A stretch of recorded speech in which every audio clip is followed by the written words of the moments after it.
Rwanda-speaking Congolese. But also recently, as the president of DRC was giving a speech for independence, he specifically said that no doubt Rwanda was backing a rebellion on their territory. How would you respond to him? And secondly, what do you think can be done about this crisis? Everything or most of these things have a history. So it's not just like it happened anyhow. So the history of Kinyarwanda speaking Congolese or these crises that happen on and off over the years between Congo and Rwanda have a history. And we have been in these kinds of situations. We have had to say things that we think needed to be addressed, but they were never addressed properly, and that's how these matters keep recurring. Let me give an example. The so-called M23.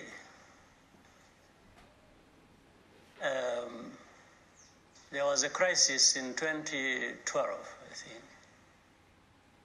And this crisis drew in all kinds of countries and regions, and including international institutions and like the UN and big countries, powers that decide on many things. And they made one mistake, which we pointed out at that time, that such matters are not resolved by force of arms. They don't require military solutions. They require more political solutions. They ignored what we were telling them. They just, fought the so-called M23 without even understanding why it was born and how it came to be. Defeated it, and the remnants fled to two countries mainly. One group went to Uganda, another group came to Rwanda. And these groups, some of them are still here in Rwanda, others in Uganda. But we kept reminding them that there was a political solution that they needed to apply, which they didn't. Maybe that since they had been defeated militarily, there was need to address those matters politically. And that is, these, as you called them, Kinyarwanda-speaking Congolese, it means they speak Kinyarwanda, but they are Congolese citizens. How they became citizens of Congo cannot be blamed on Congo or cannot be blamed on Rwanda. We didn't decide that these people go to Congo to be their citizens. And maybe the Congolese didn't decide that. But that's the fact of the matter. So how do you, at any one point, just decide that you are now going to declare people no longer citizens of their countries? Where do you start from? And how can you actually effect that? Now, what happens, the same people will always find ways of pushing back, of fighting back, of making sure that they have to belong somewhere. Now, saying that they belong to Rwanda is a big mistake because, all the years they have been in Congo, they know Congo as their own country. And of course, there is the mix of drawing of borders and so on in the early times by during colonial times. So if you want to push back these people and throw them out of the country, they belong to, then you better throw them out with the land they have been occupying, which happened to be on one side or the other by just arbitrary lines that were drawn during colonial times.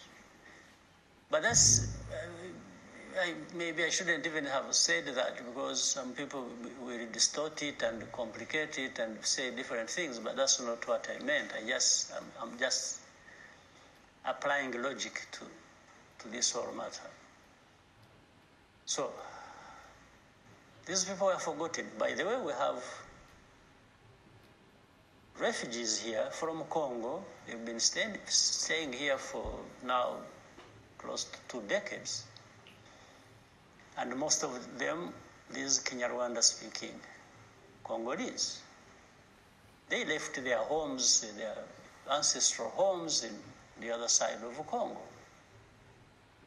We've been asking different governments in Congo that these people need to be taken back to their countries, to their country and to their places where they belong. Or that government of DRC, whichever government it was, needed to find a way of speaking to these people and reintegrating them back in the society of Congo. That did not happen until recently. In fact, when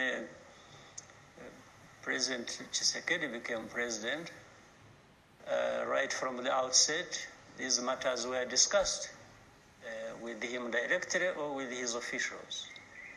In fact, on the side of M23, the officials of DRC came here several times talking to these people directly, because when they were thrown out of Congo and came here, we disarmed them and gave back to Congo these arms they were using to fight their country.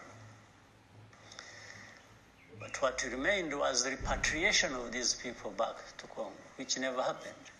And even under President Tshisekedi, these officials came here, met them several times, and promised them they were actually going to address that problem.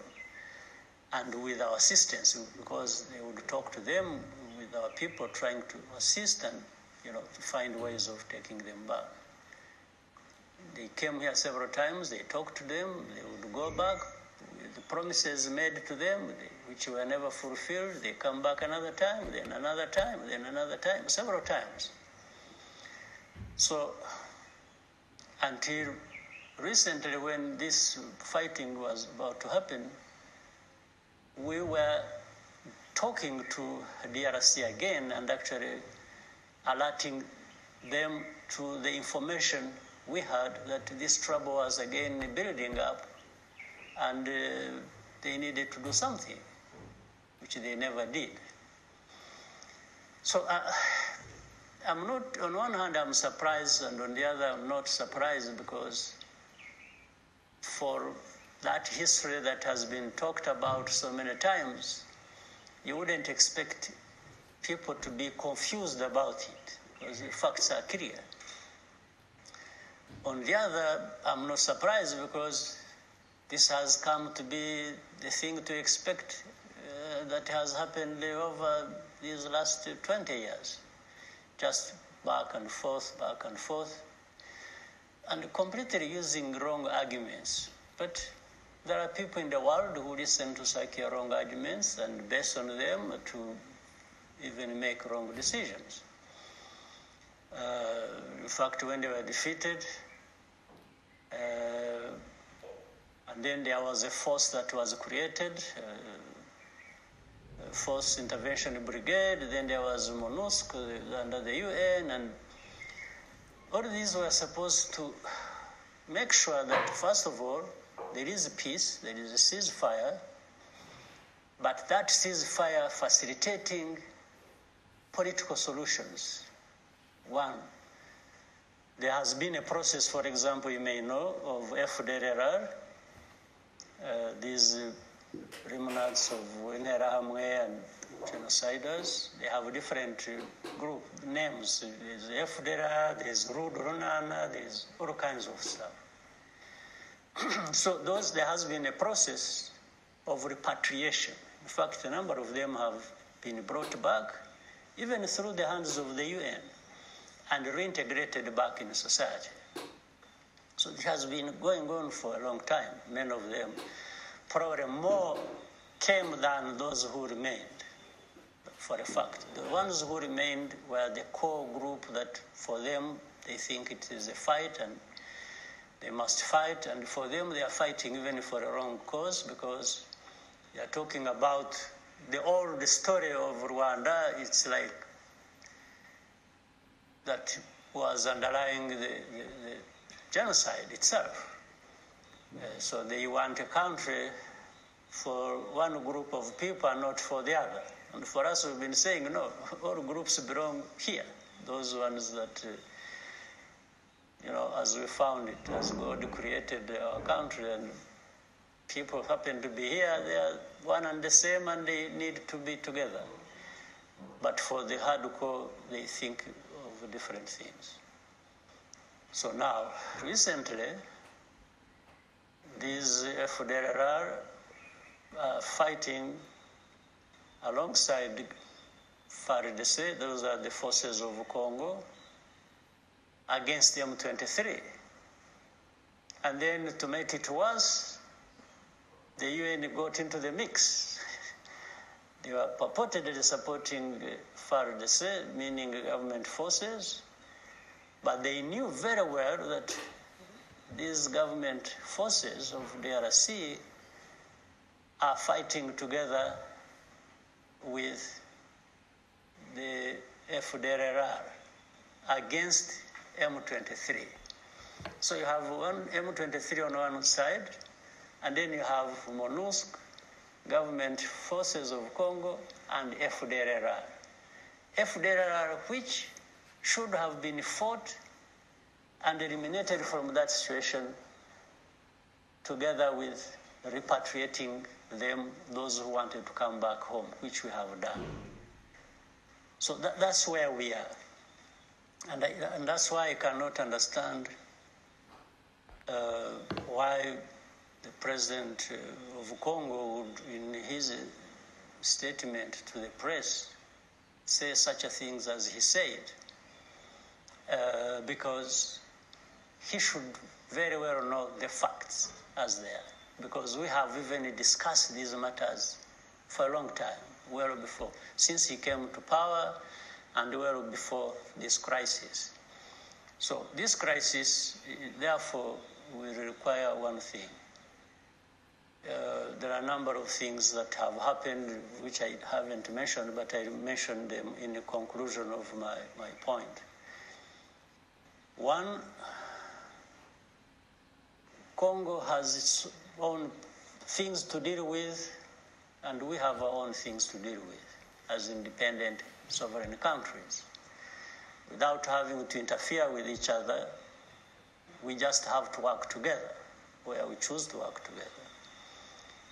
And it is not acceptable, it's not going to ever be, that FDLR, these genocidal forces, or remnants of them, will be armed to attack Rwanda. And if you remember, in 2019, there was an attack that came from Congo, 2019 in November, I think, where groups infiltrated through the Virunga Mountains and attacked Kinigi, and our forces intervened, defeated them, and removed them. So, and second, we have had sharing from DRC territory into Rwanda, which damaged, killed people, damaged property, and several times. Now, so we are saying, all along we need peace, and we need peace for both of us. There needs to be peace in Rwanda, there needs to be peace in DRC. Therefore, we should give each other peace. So it's not acceptable that FDLR ever would be supported to cross into our territory or supported to share into our territory and kill our citizens. We have not done that to Congo. Second, there is a need to politically address this problem of Kinyarwanda-speaking Congolese, including those members of so-called M23. But that is the problem of Congo to address. It's not mine. If you could allow me interrupt, Mr. President. You say that it's not your problem, it's not Rwanda's problem, it's a Congo problem. However, Rwanda keeps on being dragged into the situation. Yes. And you have so eloquently talked about the history. This is not the first time. The situation keeps evolving and evolving. Rwanda has suggested what could be the solution. You said arms wouldn't solve this. And yet some of those solutions that are being suggested are not being taken into consideration. And you have a head of state going on record constantly affirming some of those allegations. You talked of facts being ignored. Do you see a light at the end of the tunnel? Do you think there's anything that can be done from the Rwanda side to find a way where there could be a different outcome and perhaps history could paint a different picture moving forward? Well, for lack of a better way of putting it myself, first of all, I wish for the best for all of us, for both of us, Congo and Rwanda. But if the best doesn't come, it should always find me prepared for the worst. So that's the first way I approach it. I prepare for the worst, but wish for the best. And I mean it. I mean it to say I wish for Congo the best, as I do wish for myself, for my country. But again, there is no magic solution here for me, other than presenting the facts as I understand them. And the facts have been presented. So it's up to all the players concerned with this problem, whether they are Congolese or Rwandans or the internationals involved one or the other, maybe to stick to the facts and find the best way out of this problem based on the facts, not people creating their own facts or simply thinking that they will impose a solution